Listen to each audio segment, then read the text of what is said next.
Welcome, welcome, welcome. My name is Karen Mayfield Felton. I'm the owner of Feet Planted LLC, and we are here with Alex Ashley, powering the future tech equity and community. I have the distinct pleasure, ladies and gentlemen, of introducing you to a phenomenal human being, a gentleman that I met in November of last year at STEM Social SOUCIAL conference in Philadelphia. I went to learn and to network with my fellow men and women in STEM. And I looked at this gentleman and we were twins. We were dressed in the same color. I had on a maroon pantsuit. He had on a maroon suit with a little bit more flair. And the conversation started. I cannot wait to introduce you to the phenomenal Alex Ashley. How you doing, sir? Hi, I'm doing well. I'm blessed and highly favored. Thank you so much for having me. I am so glad that we actually were able to get you on the platform. So, when I went to Philadelphia, I brought my mic, my phone, like I was ready to introduce to the world the many Black men and women who are in the STEM space, who are leaders, who are entrepreneurs, CEOs, just contributors in the STEM space. And I didn't have my microphone. And I was just like, man, I have to interview Alex. I have to interview this young man. And so, before we get started with the formalities of why we're here, why don't you tell our audience a little bit more about you, your STEM journey, your background, before we get into all the fun questions? Okay. So my name is Alex Jerome Ashley. I'm a fourth year PhD student. I'm studying solar energy here at Drexel University in the Chemical and Biological Engineering Department under Dr. Jason Baxter. I'm also an international student. I'm from Jamaica, Tradeways, Jamaica to be specific. Big up Jamaica every time. Bop, bop, bop. So a little bit about me is I've always been interested in science and STEM and math. That's just always been subjects that always appealed to me. I also had an affinity for those subjects. And I went to high school in Jamaica and I decided to try to explore studying abroad. And that's kind of how I ended up at Lafayette College, where I studied chemical engineering and math. And after getting my bachelor's degree, I then matriculated onto doing my PhD. And that's kind of how I ended up at Drexel. So now I'm in my fourth year, pretty much wrapping up my fourth year, about to go to my fifth year, which is crazy. But yeah, besides academics, a little bit about me is I'm a very much like a people person. I get energy from talking to people. I'm very much a social butterfly. I'm an extrovert in and through and off myself. Okay. Um, yeah, I'm also very much like vibes, okay? I'm like fun and chill. And it's not just me saying this, okay? Other people agree with me. Um, yes, I'm also a Christian. I very much lead my life in a God-fearing way as well, and I believe that has a lot to do with my current success and where I will be like heading to in the future. One fun fact about me is that I like listening to music, arguably a little too much to the point where I have a speaker that I walk around with and listen to music out loud. To each their own, and that is very much something that I will own. Okay. Yeah. Nice to meet you all. That is so cool. So, I met my person. Like, if you all know me, you know that I'm an extrovert. My husband will attest to that. I love music and I live out loud. And being a chemical engineer, also, though not a PhD candidate, but definitely in the chemistry bachelor's, chemical engineering master's, when I talked to you and I was just like, wow, we have so many things in common. I really just was in awe of your determination, your drive, your personality. Like, you, when you walked into the space, you were noticeable because of your smile. And that's how we vibe. So, this is definitely not an interview. This is a conversation between kindred spirits. So, I love the vibe and I'm very excited to introduce you to everyone else so that they can enjoy the vibe as well. Because as we both know, STEM is not easy. I've never been a PhD student, which I can't wait to learn more about what that life is like for you. But congratulations to getting into your 5th year. I cannot wait to see what the future holds for you. So, before we get into the questions that are really going to dive deep into your background, talk to us about why you chose the field that you chose. Why chemical engineering? Okay, so um, initially that started off as a very simple question. Okay, I chose chemical engineering for undergrad because I liked chemistry. It was my favorite STEM subject, also like physics, bio, and chemistry. And I liked making things, so I just figured why not just do chemical engineering? It kind of combines the two, making stuff, but also my favorite subject, chemistry. So then I decided to apply to do chemical engineering programs. Unbeknownst to me, chemical engineers very rarely do chemistry, and that was a shock for me. I didn't really realize that until I was far down the line with chemical engineering. Realized it has a lot more to do with like process controls, running factories, ensuring that efficiencies are at their optimum level, and things like that. But I also came to realize that I'm more interested in the academic side of chemical engineering in terms of the research portion rather than, I guess, the forefront on figuring out how to manage a factory and things like that and doing process controls. I more care about the microscopic things, the things that lead to the high efficiencies. So I've been doing research my whole undergraduate career, and it's during research that I've decided that I think chemical engineering, at least on the research side, is where I feel like I'm led to be. And that's kind of how I ended up, I guess, going towards the PhD side.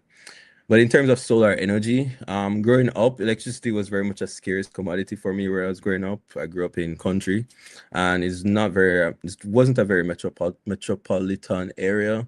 And a lot of times we would have minimal to little access to electricity. And so that affected the amount of opportunities I could access that were afforded to me in terms of doing like homework and things like that as well. So I nurtured like a passion in order to essentially make electricity accessible to people like me who are growing up in Jamaica, but not just in Jamaica, but rural parts of the world, frankly. So yeah, that's kind of how I'm here and what's been a huge drive for me right now.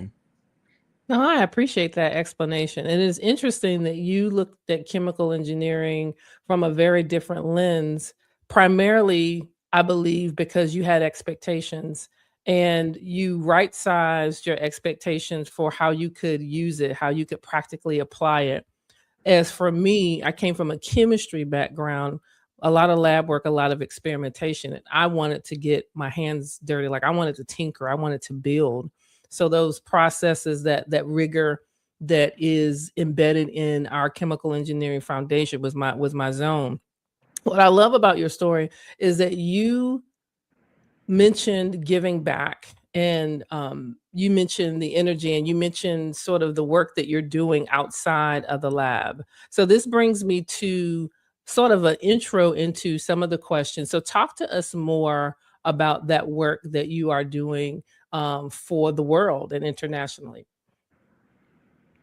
Okay, well, so I am co-founder of Fate to the Feds, which is a board game and social experience that's rooted in Caribbean nostalgia.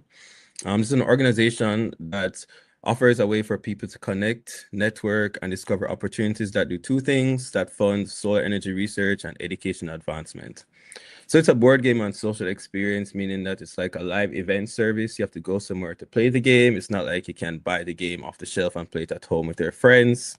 So in supporting the events, like going to the events, we also have like merchandise. You have to subscribe to play the game. You can watch our live streams, and there are various ways for you to interact and support the organization.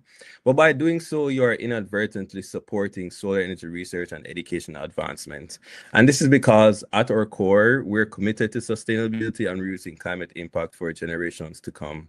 So we believe in essentially using something that has a very small barrier to engagement, so a lot of people can come in, but it also fosters connections and collaborations that then people can be led to talk about things that are impacting their own communities. And in doing so, we are able to essentially come up with solutions that are more, I guess, fit for the actual people that we're intending to provide these solutions for.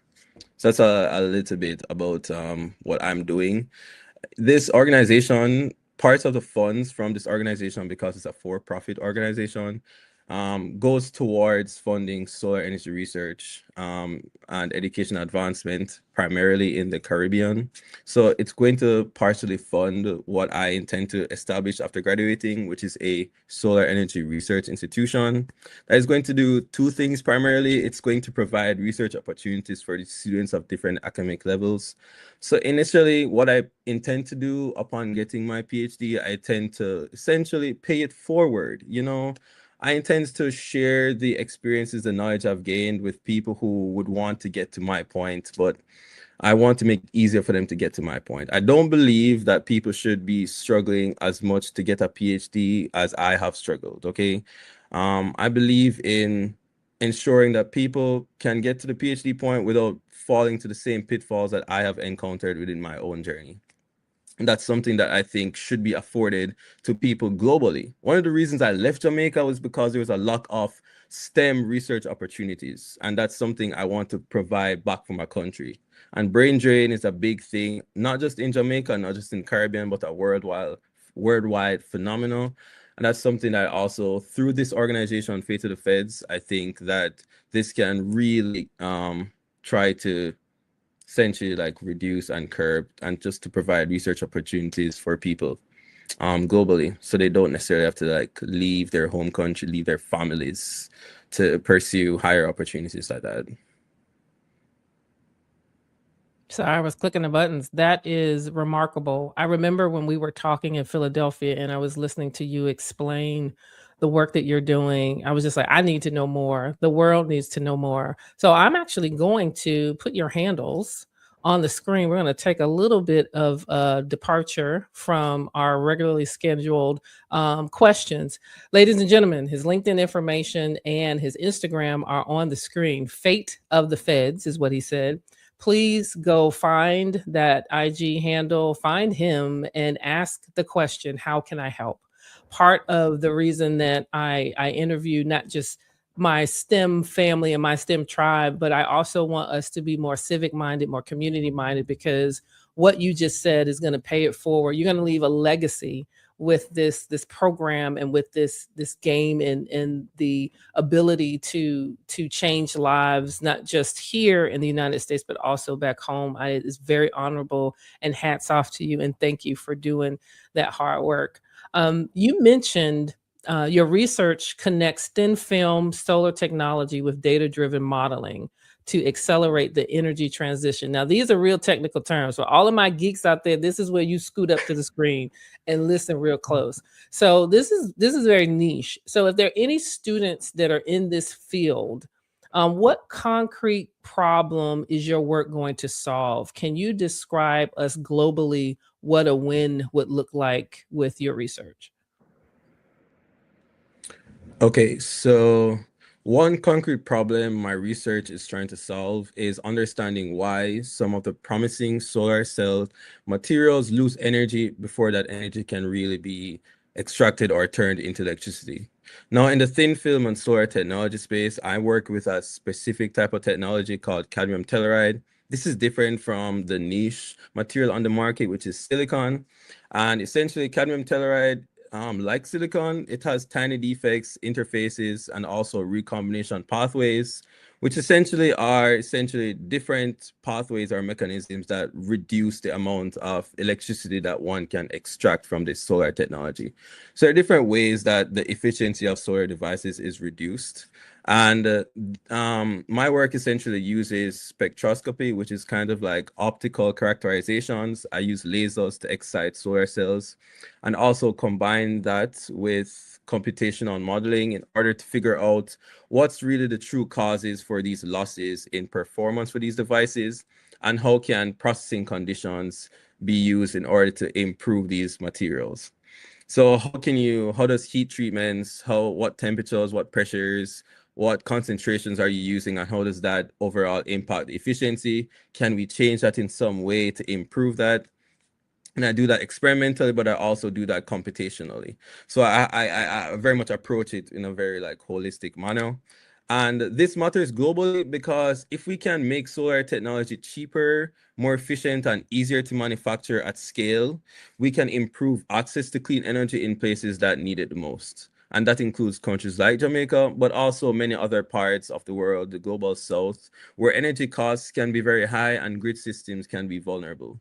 And for me, a win looks more than just like a better number in a lab. Scientifically, it means identifying the material conditions that lead to better carrier transport, that leads to better efficiency of devices. But practically, it means helping to move solar technologies towards being more affordable, more scalable, and more useful for real communities.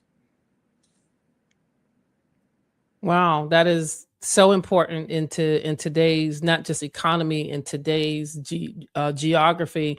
You all at home can't hear it right now, but I'm listening to the wind howling, and it just reminds me about solar energy and how we have tried to harness it through natural resources. And what you just described down to the chemistry, that's why I love it. I love it.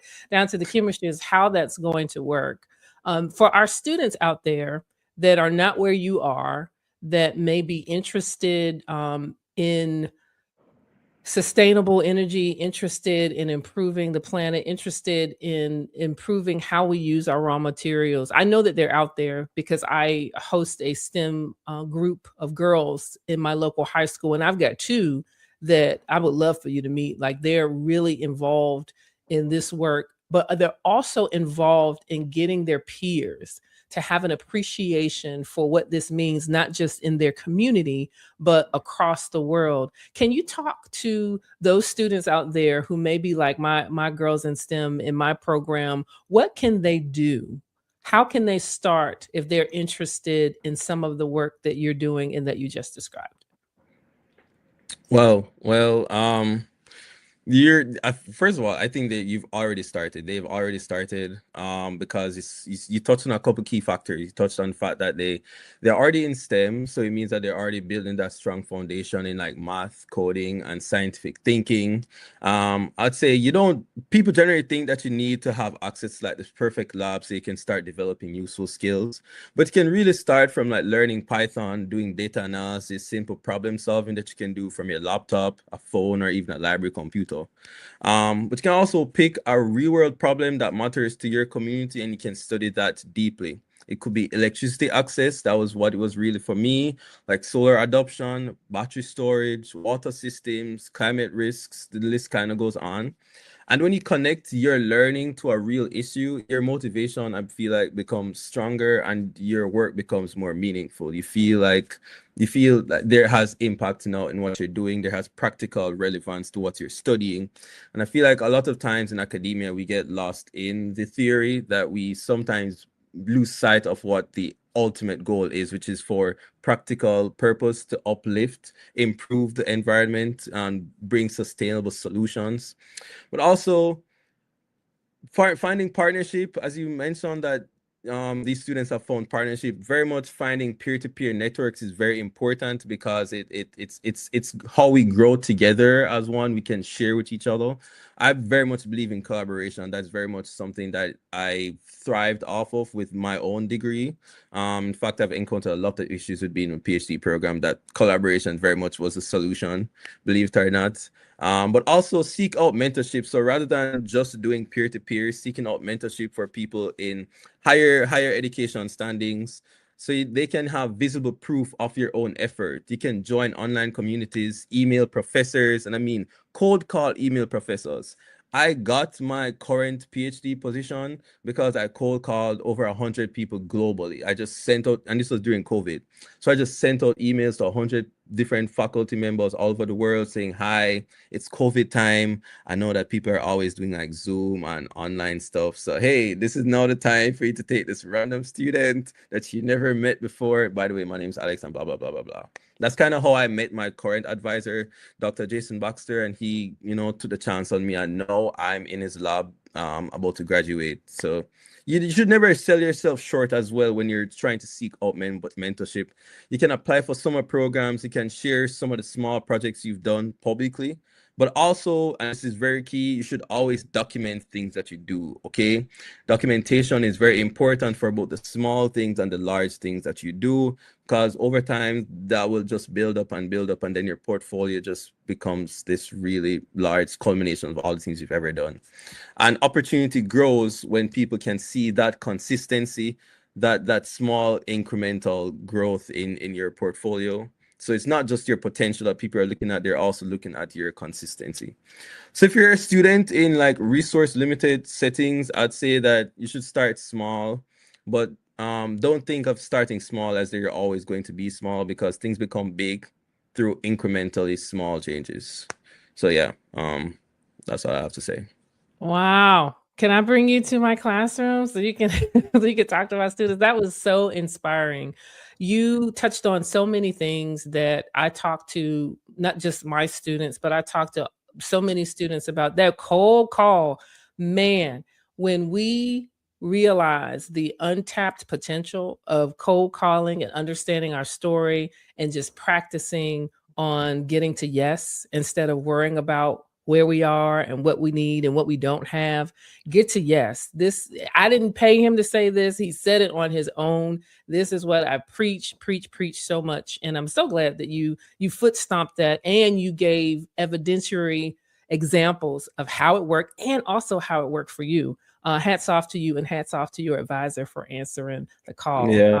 I think I got it's so important. I got so many no's when Yeah, I I bet called you out did. people. I got so many no responses. Okay. But for me, every no is just one response closer to that yes, you know, and Absolutely. that's really how you should look at it. I'm very much a half, the glass is half full type of Cool. person. Yeah. Yeah. Um, yeah, that's how you should be too. Because honestly, if you look at it half empty, you just I feel like the world is already half empty. Probably Yeah. arguably more than half empty at this point. But but honestly, we shouldn't I don't think we should stay in that. There's still hope out there, and if Yeah. we stick to that hope, stick to the light, the solar energy, follow the light. Yeah. Follow the light. Follow the light. One fun fact about you is that you are also a believer. Feet Planted LLC. I have to just put this in there. Is founded on Christian principles, and so the faith that you have had in your journey as a student, your journey as a student in the Caribbean, your journey to get here, your journey to continue in your PhD. Not only I'm sure took a lot of faith, but took a lot of heart. How and this isn't one of your questions, so I'm sure you're going to give me a great answer, but how do you integrate your faith into the work that you do to keep pressing on? Because I'm sure you've had your fair share of setbacks and challenges. So talk to our younger community of future STEMinists and innovators about how you integrate that into your day-to-day life. Romans 8, verse 28. In all things, God works for the good of those that love him and are called unto his purpose. And that's something that really resonates with me, okay? Because at times we can get caught up with the fact that life's not going so well, and we feel very despondent, we feel very hopeless. My PhD journey has been the hardest. Frankly, PhD has been the hardest thing I've ever done to date. And I used to be very like, I guess, self-absorbed or very vain, because I thought school has always come easy for me. High school came easy for me. College more or less came easy for me. So I felt like PhD life would also come easy for me. And to my surprise, that was not the case. I've had to try significantly harder to just remain here at Drexel. I'll op I'll open up to you guys. I was on academic probation for a while during my PhD career, because I was struggling with being able to manage my time. I was struggling with just like finding the discipline to just stick to my work and do my work. I was struggling with being able to communicate with my advisor, and there were just a lot of barriers that were happening. Um, but it's honestly because I started, I guess, drawing closer to God, and developing my faith, really leaning not on my own understanding, but just trusting in God that if I were to follow Him, rather than think about what I'm doing wrong, but rather just cast my fears aside and just, ask for His guidance. And that ultimately, I can't really explain it, but ultimately things just started working out more. And I've gotten to this point now because that's just what I've continuously been doing. Okay, so I found myself to this point where nothing I was trying was working, and that very much like led me back to my faith. And my father is a pastor too, so I had like this years experience of like how they can approach problems and things like that I kind of like forgot, but somehow God ended up bringing me back to that point. And now I can confidently say that when I encounter problems now, I very much see it as a way for me to grow. I see them as opportunities to overcome, because it will make me then worthy of the things that I'm trying to achieve later on down the line. Okay, I have very big goals that aren't easy to achieve. So naturally, in order to get to that point, I'm going to have to go through my own struggles. And I'm actually grateful whenever I encounter problems nowadays, because for me, it means that if I encounter this problem, I'll be developed, I'll grow in a new capacity, which will then be able to serve as a role model for other people to follow. Not many people make it this far in their PhD careers, for example. And so it is my responsibility to essentially pay the way forward, but also, I guess, serve as that light so that others can see and be led to, I guess, glorify God, but also work towards their own goals and aspirations. But ultimately, I say that all to say, trust God, and the Lord knows the way of the righteous. So in spite of everything, whether it's good or bad, just keep pushing. Life is very much sinusoidal, okay? And that's something I've very much understood in my PhD life. That's something that's just been ingrained. There are gonna be times in your life, be it whether you're in school or not in school, whichever part of school you're in, there's going to be times where life is going good and you're on the come up, but there's always going to be that come down. So I generally tell people, and this is also what I do myself. When I'm on the come up, I give thanks I'm on the come up. I'm grateful, I'm happy, I'm vibes, I'm yeah. But I know in the back of my head that there's gonna come a time when I'm going to start going back down, and I'm going to hit that maximum and start heading back to that minimum. Okay. But if you keep holding true to God and keep holding true to your faith, that downward spiral doesn't really feel like a downward trend. It very much feels like you're about to hit that come up again. So instead of like focusing on the sadness that comes with going down, you're thinking about what's on the other side of that minimum that you're about to hit. So when you hit that minimum and you start coming up back again, you give thanks. So I very much live in that. I'm happy when I'm coming up. When I'm coming down, I very much feel like, okay, all I have to do is figure out how to overcome this current situation prayerfully. So then when I do, I'm always upward trending. So the trend is always going up. So yeah, honestly, yeah, I don't know if that makes sense to you all, but more or less.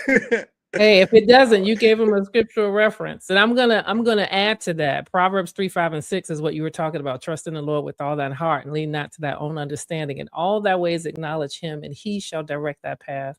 And he has definitely directed yours. So whether they get it or not, put it out there, and hopefully it'll stick. So I fully support that. And again, this is how I know you and I are kindred spirits. I literally just said on Friday to a colleague of mine that life is like a sinusoidal wave. I guarantee you not. I said the exact same thing because it is so true. So it is true when you are a student. It is true when you're doing research, and it's true when you're grown. And that is how life is. I so appreciate your wisdom. I have one last question for you. And you hit on it in various parts, but I'm going to focus this one. I'm going to wrap it in a a way that gets to not just your PhD work, but your community work, entrepreneurship, because you have Fate of the Feds, like the whole Monty.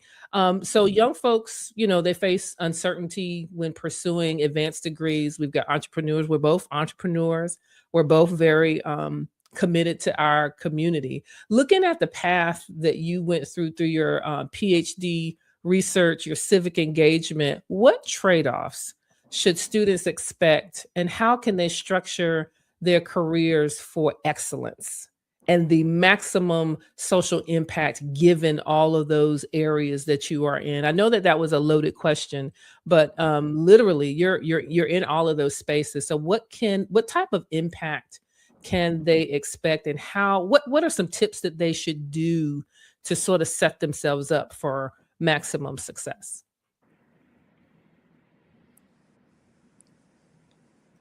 Um, I think I think the biggest trade-off is that doing work across multiple spaces can make your path less linear. And if you pursue research, entrepreneurship, and community work simultaneously, you may move differently from people who just decide to be in one lane and just focus on that one thing. And I found that personally in being in different spaces, different lanes, it can be deeply fulfilling, but it also requires stronger time management, clarity of purpose, and a willingness to grow without always looking conventional on paper, right? And another trade-off is that impact work often demands emotional energy in addition to technical effort. So it's one thing to solve like a technical problem, but it's another thing to build trust, organize people, create access, and carry responsibility for others. What I found that one of my God-given talents is that people-person connection. So the emotional energy that is required, I find that I just naturally have that extra to just like expend as well. But what has helped me in treating these paths as connected rather than competing is that my PhD gives me the technical depth.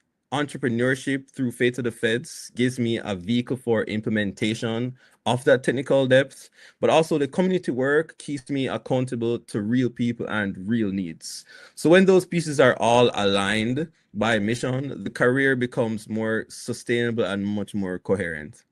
And I would tell young people not to obsess over choosing like the perfect label too early. In fact, there's never really a perfect label. And you should focus on building skills, staying useful, and being clear about the problem that you want your life to help solve. So I very much kind of at this point restructured my life in order to solve this one issue or try to help to address this one issue of lack of access to electricity and research opportunities.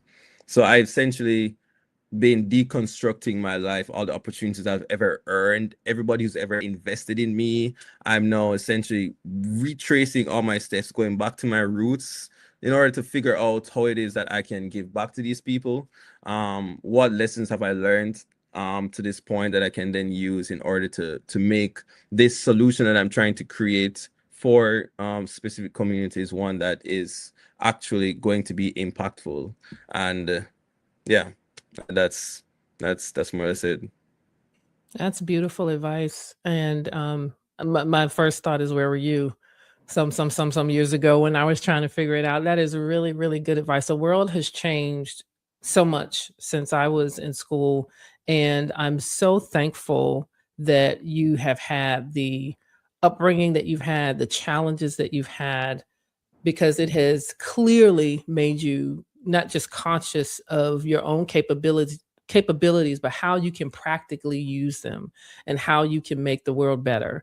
And I want to give you the opportunity, because we're coming to a close here, to give some advice. And so, what single piece of encouragement or practical advice would you give to young Caribbean and global students who want to shape the future of energy and or in tech, but feel like they don't have the support, that they are under resourced? Where could you tell them to start, and what advice would you have for them? Do not confuse limited environment with limited potential.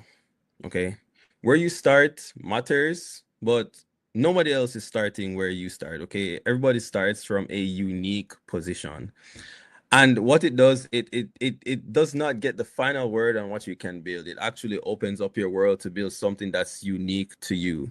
So start with what you have, learn consistently, and document your progress. Stay close to real problems that matter to your community. You do not need to wait for perfect conditions to begin becoming the kind of person who can contribute meaningfully to energy and tech, for example. Okay. The world needs your unique perspective, especially if you come from a place that has to do more with less. Okay. That perspective is not a weakness, it is a part of your advantage, your unique advantage. Okay. So build patiently, stay curious, and do not count yourself out before you have even started. That honestly is like my few words for you. Don't count yourself out for real, and stay consistent. Even when it doesn't feel like there's any point, it doesn't feel like you're making any progress. Okay. Progress isn't something that just happens overnight. It's something that is incremental. Okay.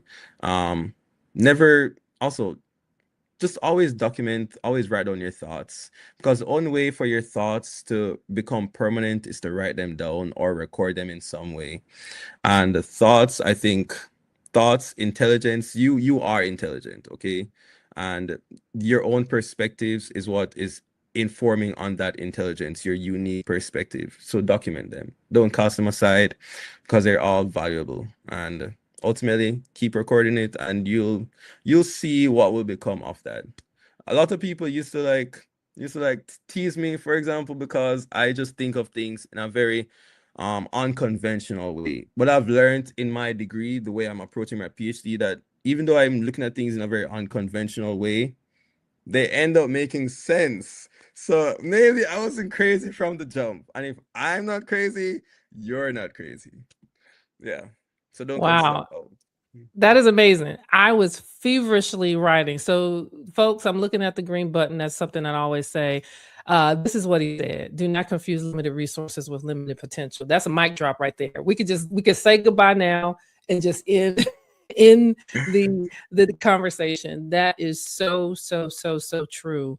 It touched me in my heart, not only for me as I pursue my career, and it also just really encouraged me that no matter what you may consider to be absent, what you have is so much more than what you think. I mean, you said it better and more eloquently than I can at this moment. But I really, really appreciate. Oh, I really appreciate that thought. And I want to, as always, it's custom. I give my guest the last word. But before we do that, I need to reacquaint you with his information. So let me find it so that you all can find him. Alex Ashley, ladies and gentlemen. He is on LinkedIn. I need you to go to Instagram, Fate of the Feds. It is a game. Is all of the information our audience needs on your Instagram? Do you have ways that they can support you? Is that information out there? Yes, but you can also check out our website at fateofthefeds.xyz. Our information Okay. is also there too as well. All right. Yeah. Faith of the Feds dot XYZ. Please Yeah. remember that. And before, actually, if you could give us some parting words, I'm going to actually try to put that on the screen. So, talk to the younger Alex. What would you tell young Alex right now? Uh, I would tell him that sometimes the most powerful infrastructure one can build is community, because from that, innovation and opportunity can follow. And given that Alex is somebody who's very much a people person and an extrovert, a lot of people used to say, I don't know why you keep investing in people, Alex, because people will always let you down and things like that. But honestly, I very much do think that we all hold the solutions to the problems that we face if we just collaborate and come together. So yeah, the most powerful infrastructure that one can build is community, your own community. Yeah. Oh, we're smiling. I absolutely love it. Thank you so, so, so very much. I'm going to get you to spell that again for me. Spell it out for me so I can type it and put it on the screen real time. What I Fate of just the said. Feds. Fate of Oh, the Feds. oh, FATE Mm-hmm. OF Mm-hmm. THE Mm-hmm. FEDS Mm-hmm. dot XYZ. Ah, there we go. There we go. I forgot a dot because I put it in the URL to make sure that it worked. This is it. Oh no, there's no .com. You gotta take that There's part out. no .com. Oh, it's .xyz. Okay. So let's Yeah, do yeah. this. I love. It's Okay. different, you know. Different. Yes. Okay. That's it. Okay. XYZ. All right. So, ladies and gentlemen, this is the website, fateofthefeds.xyz. I learned something new today. You have had the amazing pleasure of listening to a young man that I need everybody to look out for. I need you to figure out how you can support him, support his efforts, support the work that he's doing. And if you can't get to Alex, I need you to pour all of that energy and support another young person as they're pursuing their if they're interested in STEM, or if they're just interested in giving of their talents, not sure of their potential. The whole purpose of actually having these conversations is to provide exposure and access, because there's someone that is Alex. There's a little Alex out there, and I cannot wait for this video to be shown to little Alex. So this is what I need you to do, my friends. I need you to share this video. I need you to get it in front of your teachers, get in front of your neighbors, to let them know that STEM is possible. There's so many possibilities out there right now. So please go to that website. And before we get off the stage, I do have to let you know just a teeny tiny bit. This is feetplantedllc.com. If you are interested in services that I offer as a STEMinist, workshops, programs, and really just working with students to help them critically think, to give them access to the Alexes of the world, I'm your girl. And I need you to reach out to me as well. I also have an event coming up. I'm going to add this to the stage if I can. There we go. Feet Planted LLC is hosting a Celebrating Girls in STEM workshop this Friday on March 27th. We have got some heavy hitters and space is limited. I know it's a Friday evening, but guess what? It's going to be fun. You're going to be amazed and so blessed by Miss Joy Champion, by DK Andrews Graham, and Quinay Zimmerman. These are phenomenal individuals that have a story to tell, and more importantly, are going to help you figure out what is next for you. But right now, let's get back to Alex. Alex. Thank you so much. I don't know when our paths will cross again, but they will. We need to keep in touch, and I need to make sure that I know when you get that, when you confer that degree. I would love to be there. 1 year, 2 months, 21 days. He's got the days. I would love to be there. Thank you so very much for all that you do, the work that you do, the wisdom that you have shared with us today. Ladies and gentlemen, this has been a time with Alex Ashley. I gotta put the image back on the stage. Oop, not that one. Just so you all know who you just heard. Powering the Future, Tech Equity and Community with Alex Ashley. Thank you so very much, sir. And stay tuned for more information. Again, you're going to be able to find this video on YouTube, LinkedIn, and my social media platform. Until we meet again, folks, have a wonderful evening and keep paying it forward.